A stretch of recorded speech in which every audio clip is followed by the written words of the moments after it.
Welcome to IBTV. Serilingampally నియోజకవర్గం Miyapur police station వద్ద బీఆర్ఎస్ రాష్ట్ర నేత రవి యాదవ్ ఆగ్రహం వ్యక్తం చేశారు. తెలంగాణ ఉద్యమకారులపై కేసులు నమోదు చేయడం సర్వ సమాజం సిగ్గుపడే విషయమని అన్నారు.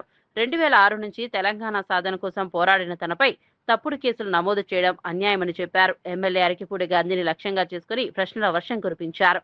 అనవసరంగా పలు శిక్షలు నమోదు చేయడం సమంజసం కాదని అన్నారు. खबरदार खबरदार కేసీఆర్ నాయకత్వం కేటీఆర్ నాయకత్వం రమణ నాయకత్వం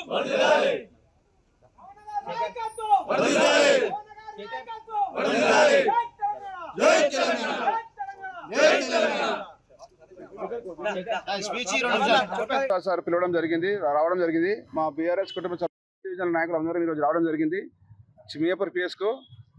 ఎందుకంటే మేము ఎప్పుడు ప్రజల సమస్యలపైననే ప్రజల గురించే మేము పోరాడుతూ ఉన్నాం. ఎందుకంటే ఈరోజు కొన్ని సోషల్ మీడియాలో మేము పోస్టులు పెట్టడం వాస్తవమే. అది పోస్టులు ఎందుకు పెట్టడం అనేది కూడా కొద్దిగా గ్రహించాలి. మేము ఎందుకు పెట్టినామంటే మీరు మా పార్టీలో ఉన్నారా లేదా, బీఆర్ఎస్ పార్టీ కాంగ్రెస్ పార్టీ మీరు స్పష్టంగా చెప్పాలి. మీరు పార్టీ మారితే పార్టీ మారినని చెప్పండి, లేకుంటే బీఆర్ఎస్ పార్టీ ఉందని చెప్పండి. ప్రజా సమస్యలు మేము చాలా ఉన్నాయి. ప్రజా సమస్యలతో పోరాడుతూ నువ్వు ఎక్కడ కూడా పార్టీ మారినావు, నీ స్వార్థం గురించి పార్టీ మారి ఈరోజు నువ్వు ప్రజా సమస్యలు పట్టించుకోవట్లేవు అని చెప్పేసి మాకు బాధ వేసి మేము బస్సులలో తిరుగుతూ ఉంటే సమస్యలు తలనెత్తినప్పుడు మాకు బాధ అనిపించి కొన్ని పోస్టులు పెట్టాం. అది ఏమైంది, అది ఏం పోస్టులు తప్పేముంది అందులో? నువ్వు పార్టీలో ఈ యొక్క గుండాగిరికి దాదాగిరికి మీరు ఎంత మీరు మమ్మల్ని ఇబ్బంది పెట్టినా కూడా మేము ఎక్కడ భయపడ్డాము. ఎందుకంటే నువ్వు చెప్పాలి కదా. మేము ఆ పోస్ట్ పెట్టడం తప్పేముంది అందులో?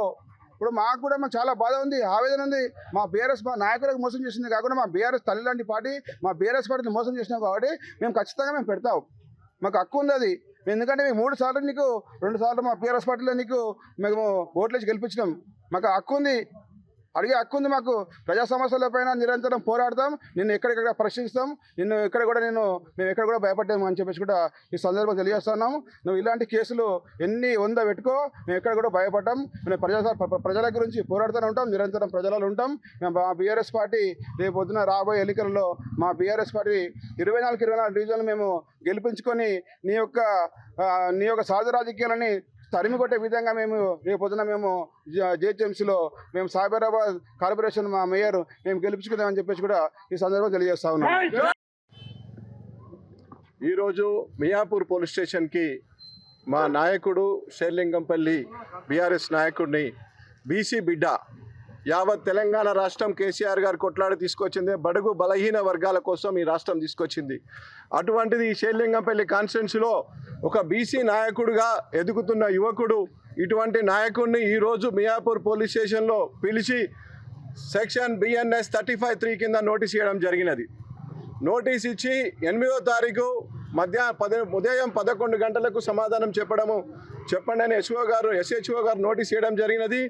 అయ్యా ఎమ్మెల్యే గారు, మేము అందరం కలిసి పనిచేసి మిమ్మల్ని గెలిపించినాం, మీరు ఏ పార్టీలో ఉన్నారు, ఎక్కడ ఉన్నారనే పోస్ట్ పెట్టిండ్రు. దాంట్లో మరి ఎవరు కంప్లైంట్ ఇచ్చిండ్రు, ఎట్లా కంప్లైంట్ ఇచ్చిండ్రు? SHO గారు ఈరోజు మమ్మల్ని పిలవడం జరిగింది. 35(3) BNS సెక్షన్ కింద నోటీస్ ఇవ్వడం జరిగింది. 8వ తారీఖు 11 గంటల లోపల దానికి నోటీస్ ఇవ్వమన్నారు. మేము 100% లీగల్ సెల్ బీఆర్ఎస్ తరఫు నుంచి దీన్ని ఎదుర్కొంటాం. దీన్ని రాబోయే రోజుల్లో ఎటువంటి అన్యాయం మా నాయకులకు జరిగినా ఏ డివిజన్లో జరిగినా ముక్త కంఠంతో యావత్ కార్యకర్తలమంతా ఒకటై ఎదుర్కోవడానికి సిద్ధంగా ఉన్నాం.